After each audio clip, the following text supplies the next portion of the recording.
And if you struggle to think, how can I get some of these piles myself?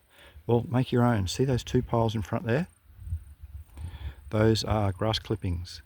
So because I've got a pond down here, the pond's not sealed, so the water leaks pretty decently left and right. So I mow this every 2 weeks and get my green manure from there. Then I inoculate these piles, so at least they've got some sort of microbial life on it.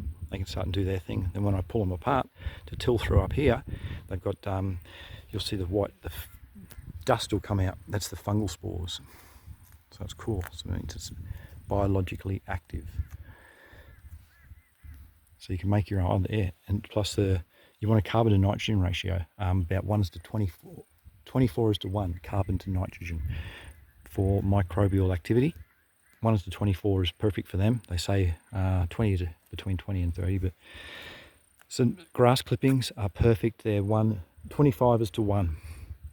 So they're absolutely ideal, like alfalfa, perfect for your just throwing into a pile, and it's got enough biological activity with its carbon to nitrogen ratio. It'll give you perfect compost in the end if it keeps up with its moisture.